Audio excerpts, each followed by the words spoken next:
¿Qué tal están? Bienvenidos. Comentario del libro Vocación y responsabilidad del filósofo de Gianni Vattimo.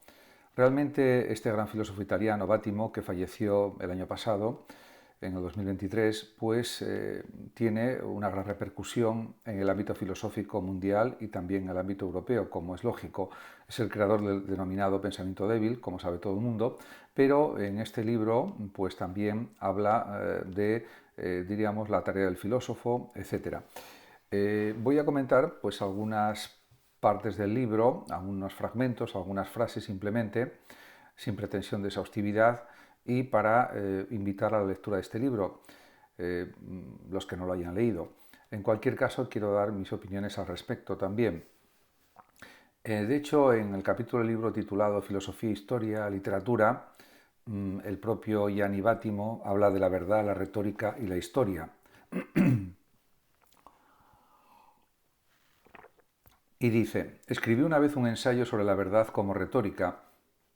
Hoy quizá no escribiría exactamente las mismas cosas, pero procuremos aclarar esta cuestión de una vez por todas. Y sigue diciendo, ante todo estoy convencido de que la verdad no es un problema de ciencia política y no es tampoco una cuestión de demostración científica, sino de persuasión.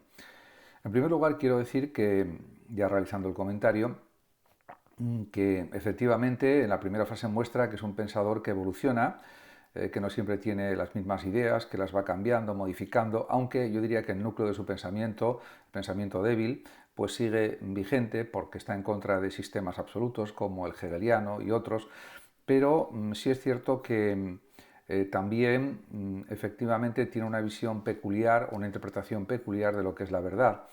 Yo creo que la verdad sí es una cuestión de demostración científica, en esto estoy en desacuerdo con el propio Gianni Vattimo, y puede influir la persuasión para convencer a los demás de la verdad que ha sido demostrada, pero la persuasión por sí misma considero que no es lo que delimita lo que es cierto o lo que no lo es, o lo que es incierto. En este sentido discrepo de este gran filósofo. Por otra parte, también es verdad en que realmente él se plantea muchísimas cuestiones muy interesantes. Por ejemplo, unas páginas más adelante dice si hay incompatibilidad entre historia y ontología. Realmente, pues voy a comentar un aspecto de esta cuestión. Escribe Vattimo. Todo esto nos lleva a entender que la filosofía es discurso edificante, pero no por ello puramente de entretenimiento, convival y de entretenimiento. Realmente, aquí hay una errata, yo creo, porque convival no existe, sería convivencial y de entretenimiento. Pues podemos decir que sí, en cierto sentido la filosofía es un discurso edificante porque está el ámbito de la ética, de la moral, también de la bioética, etc. Y en ese sentido realmente la filosofía sirve para pensar, para razonar, para argumentar, para entender mejor la realidad, entendernos mejor a nosotros mismos. Por lo tanto, no es solamente entretenimiento, a mi juicio. En cualquier caso, es verdad que hay una cierta estratificación de interpretaciones, como el mismo Vattimo dice a continuación, pero eso forma parte también de los procedimientos científicos. En cuanto a la fabulización del mundo, pues es algo que está existiendo y realmente él fue un pensador, Vattimo, que pues también es uno de los precedentes de la hermenéutica. Y realmente, pues cuando se habla de hermenéutica crítica, no solamente se habla de Gadamer, que fue el creador de la hermenéutica moderna en el siglo XX, sino también se habla de Vattimo, precisamente. Y dice, en relación con la hermenéutica, esta es también la premisa de la hermenéutica. No hay solo una situación que el discurso describe como si fuera un espejo externo a la situación misma, sino que hay una situación compuesta por la situación y por su descripción e interpretación, y así sucesivamente. Bueno, sí, es correcto lo que dice, porque luego hay distintos ángulos interpretativos, distintas perspectivas interpretativas, por lo tanto, las descripciones y las interpretaciones se suceden también de forma temporal, porque somos seres históricos, sin caer en el historicismo, etc. Luego, en el siguiente capítulo del libro, pues habla de la lógica en filosofía y realmente pues entra en disquisiciones sobre la lógica y la historia del ser, la filosofía de la lógica y la lógica de la filosofía, la lógica y la ontología. Y, por ejemplo, hay un fragmento en el que escribe hablando de la ontología el propio Gadamer. Tanto los analíticos, se entiende, los filósofos analíticos, como nosotros los heideggerianos, al hablar de ontología, con mayor o menor conciencia, o con mayor o menos conciencia, aludimos a algo en lo que se produce un diálogo, con lo que nos confrontamos, a algo que resiste al todo va. Y con este algo debemos echar las cuentas. Quien habla de ontología sin hablar de historia del ser se lo imagina todavía de un modo que deja abiertas cantidad de preguntas. Efectivamente, podemos decir que podemos cuestionarnos todo lo que sucede a nivel existencial, a nivel empírico, a nivel de realidad, a nivel ontológico, en definitiva, y eso es algo positivo en sí mismo, porque la cuestión clave es que la ontología trata de explicar el vínculo existente entre el ser y el lenguaje, y eso es algo que pues realmente hay filósofos que no lo consideran, especialmente, como el propio Bátimo sugiere, los filósofos del lenguaje o filósofos analíticos del lenguaje. Y asimismo lo dice él explícitamente en esta parte del libro. Por otra parte, en otros capítulos, pues habla de la verdad, pero voy a ceñirme sobre todo a uno de los capítulos que se titula precisamente como el título del libro, que es Vocación a la filosofía y responsabilidad de la filosofía. En primer lugar, él habla de escribir en los periódicos y voy a comentar un pequeño fragmento de esto, en el que dice, en el que escribe: escribo también en los periódicos, como es sabido, y escribir en los periódicos les parece a los filósofos profesionales un descrédito. A mi juicio no lo es. Por ejemplo, grandes filósofos como Ortega y Gasset escribieron muchos artículos, Unamuno también escribió muchos artículos de prensa. No es ningún descrédito, no es como bajar el nivel de la filosofía, es simplemente expresarse de otra forma, quizás no tan técnica como la que se realiza en los tratados, en los ensayos, los tratados filosóficos en sí, o en libros ya más profundos a nivel filosófico, pero sí es una forma de expresar ideas, opiniones, y en ese sentido forma parte también de la filosofía. Realmente él sigue hablando de esta cuestión y dice, Bátimo, de hecho se empieza porque uno quiere ganar más, luego se continúa por motivos ideológicos, para autojustificarse, o porque se descubre que en última instancia no es algo despreciable. Pero en definitiva sigue diciendo, no creo que haya diferencia entre lo que yo hago cuando enseño en la universidad y lo que hago cuando escribo un artículo para un periódico. Son dos frases muy interesantes. Primero, hay una presuposición de Gianni Bátimo que supone que siempre se pagan los artículos de prensa que se escriben, y esto no es cierto porque hay muchos profesores de filosofía que escriben artículos y que actualmente con el sistema digital que existe pues no son pagados. Simplemente el pago sería como el salir publicado en medios digitales o en medios de papel, periódicos de papel o digitales, y eso sería simplemente el pago, cuando realmente no debería ser así, tendrían que pagar. Él habla por su propia historia personal, como era un filósofo muy conocido y con mucha fama, pues lógicamente le pagaban los artículos, pero también deberían pagar a los que no tienen tanta fama como Bátimo, por ejemplo, porque cualquiera que escribe para un periódico dedica un tiempo a escribir el artículo, que puede ser pues media hora, una hora, etcétera, depende la extensión del artículo y otra serie de cuestiones, y eso pues determina el tiempo que tarda en escribirlo, pero realmente eso no sucede. Por lo tanto, diríamos que esta cuestión pues, es matizable de esta forma que he dicho, creo yo. Y luego, en cuanto a la segunda frase, en la que habla de escribir en los periódicos, estoy de acuerdo plenamente con Bátimo cuando dice que no hay diferencia entre enseñar en la universidad y lo que se hace cuando escribe uno un artículo para un periódico.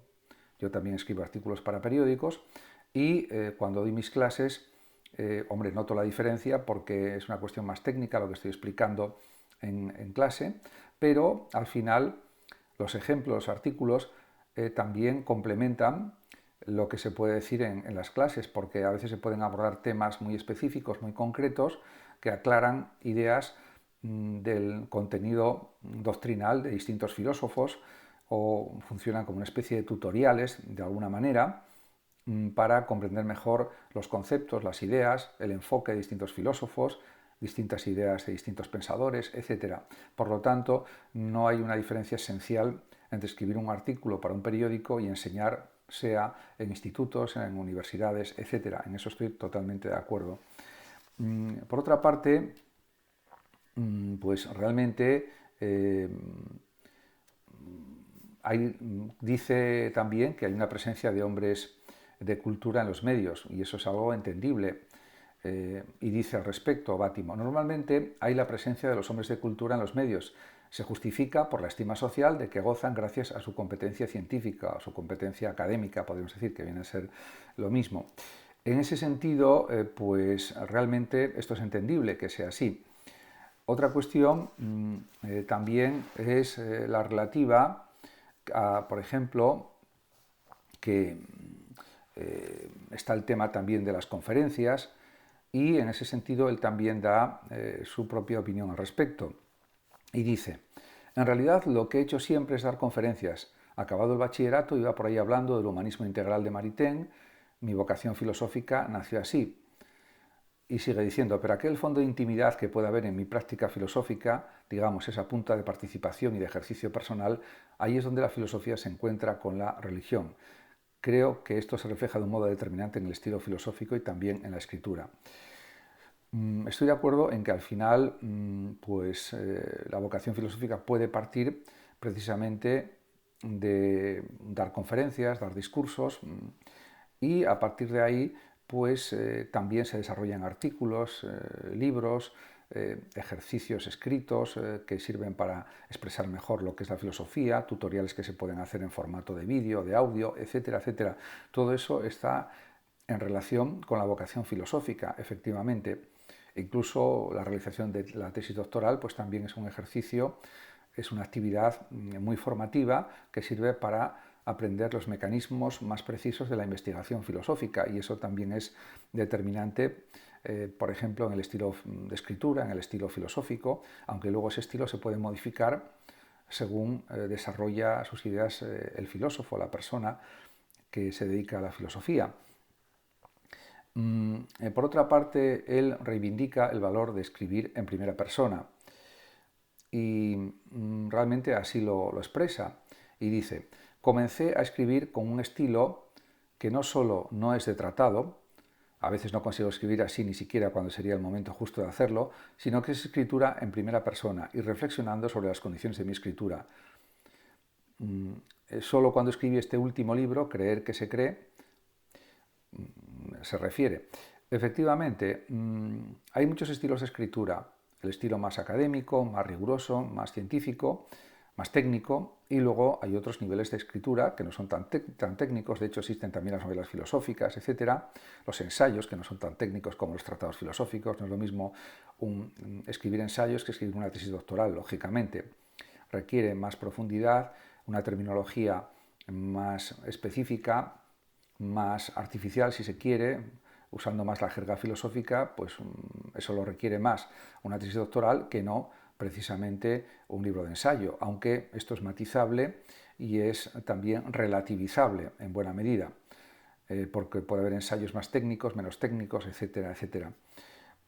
Por lo tanto, él considera que Bátimo, que sí, como dice, sí hay una apertura estilístico-literaria en mi forma de escribir filosofía. Depende de una intimidad de tipo religioso, pero que yo vinculo todavía de alguna manera a la filosofía. Yo creo que no es necesario que haya una intimidad de tipo religioso, simplemente es un deseo explícito del propio escritor, del propio filósofo, emplear un estilo más o menos profundo, más o menos riguroso, más o menos técnico, en función de lo que él considere en cada momento, tan simple como eso. Por lo tanto, pues él también plantea dudas al respecto. Y hay una frase pues, muy interesante en la que dice Bátimo lo siguiente, y que la voy a comentar también: el pensamiento débil implica también para mí una cierta ironía de fondo hacia todo énfasis subjetivo, hacia todas las estilizaciones o las expresiones demasiado privadas, sentimentales.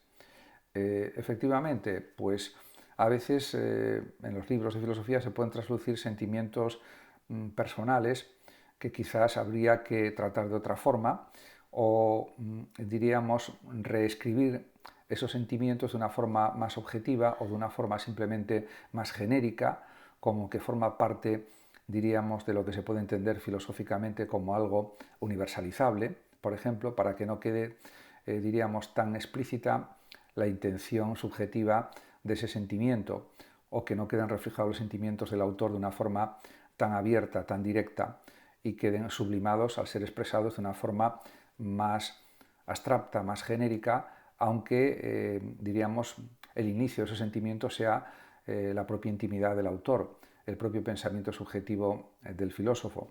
Eso también es posible. Por lo tanto, hay infinidad de combinaciones posibles a la hora de escribir en filosofía.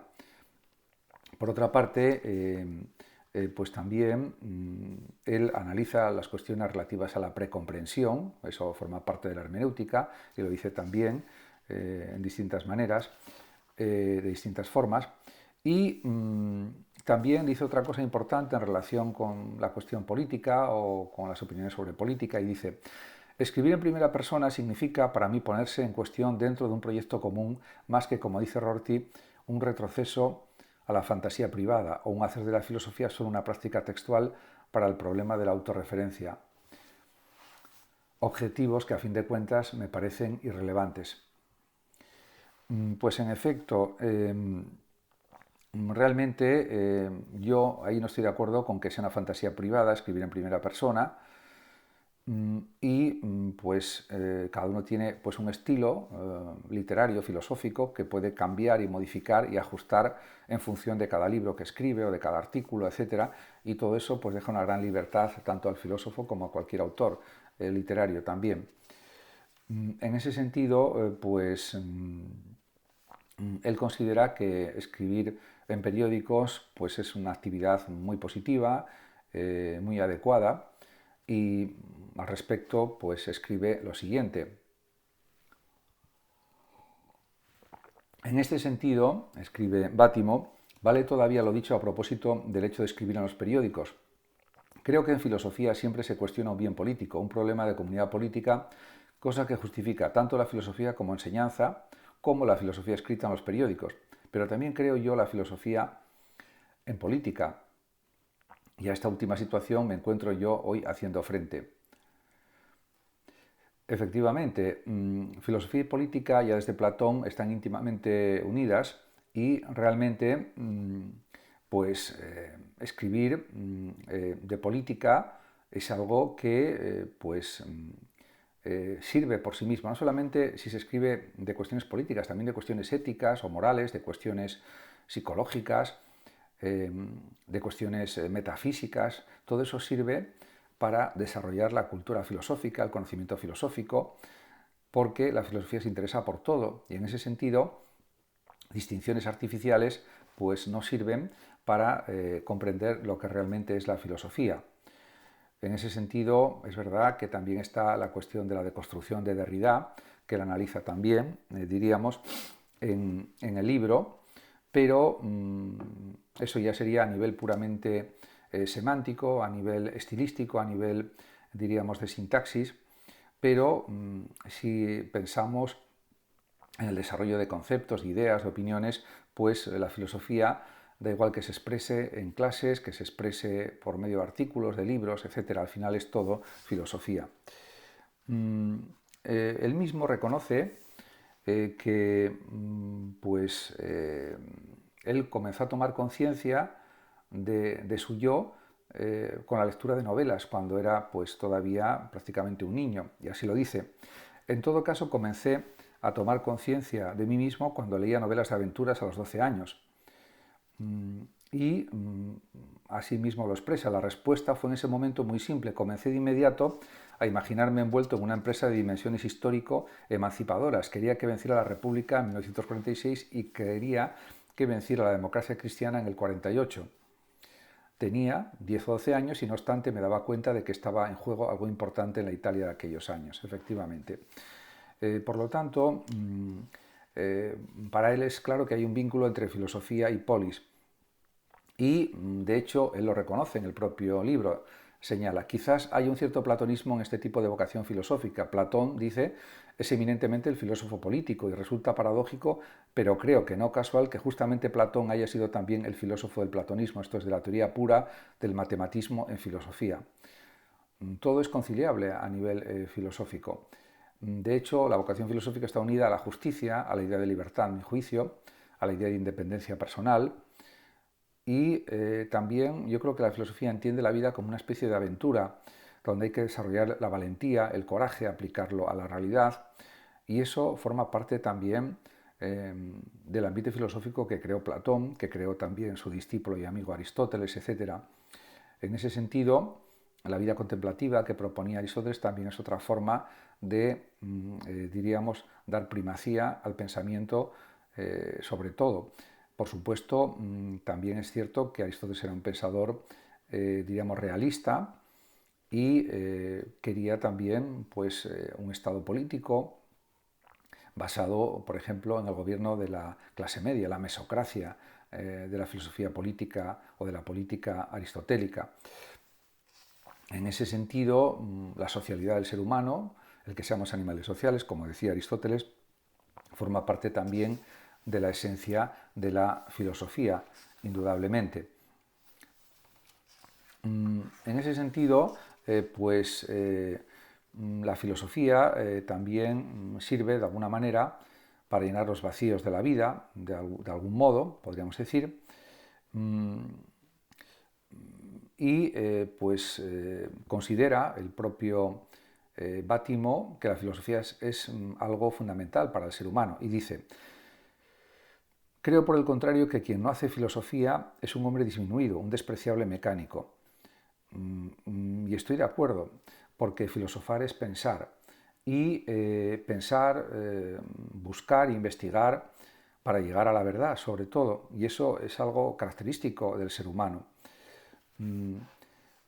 Y también hay otras explicaciones sobre lo que es la filosofía que me parecen interesantísimas. Por ejemplo, en otro párrafo dice Bátimo, o escribe Bátimo: la filosofía es eso en lo que piensas cuando no tienes nada específico en que pensar. Efectivamente, cuando estás pensando en cuestiones muy genéricas, abstractas, pero que a la vez influyen directamente en la propia vida, en la propia realidad que uno está viviendo. Y por eso luego él dice a continuación: en este sentido, quizá hacer filosofía corresponde más que a un talento o a una vocación, a un defecto, mejor, a la enfatización e institucionalización de un defecto. Efectivamente, pues es algo que no podemos prescindir de ello, el pensar filosóficamente, aunque luego, en efecto, eso tiene unas consecuencias y eso lleva a un desarrollo, diríamos, de la vocación filosófica y a un énfasis en la importancia de la filosofía y en la utilidad de la filosofía también. Y luego escribe también Bátimo: se piensa profesionalmente en filosofía, lo cual constituye el intervalo de la especificación existencial. Cuando la especialización profesional no está activa, entonces la totalidad de la vida espiritual adquiere una evidencia mayor.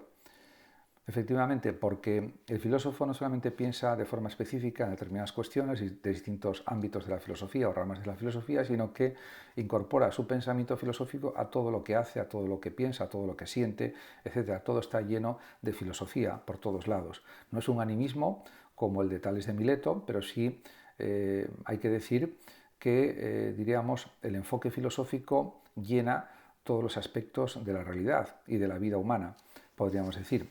Eso yo creo que es algo incuestionable, indudable.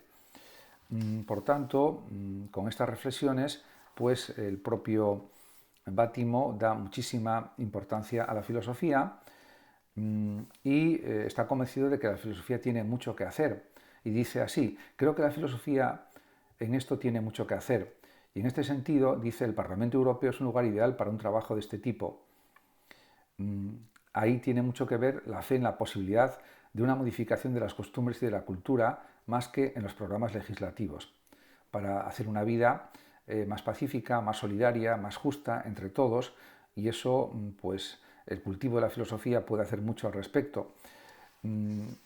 Y también hace una crítica a lo que se realiza en el Parlamento Europeo, ya que dice: la relativa vacuidad de lo que se hace en el Parlamento Europeo a veces desconcierta, se gasta mucho dinero únicamente en hacer declaraciones, cuando, aunque eso sea importante, es más importante todavía decidir cuestiones políticas para mejorar la calidad de vida de las personas, para que haya una vida, una existencia más armónica y de esa manera favorecer, diríamos, la realidad humana en todos los sentidos, no solamente en Europa, sino en otras partes del mundo. En ese sentido, podemos señalar que esa es una de las responsabilidades de la filosofía, porque buscar la solidaridad universal, la justicia universal, eso forma parte de la esencia del pensamiento filosófico, claro.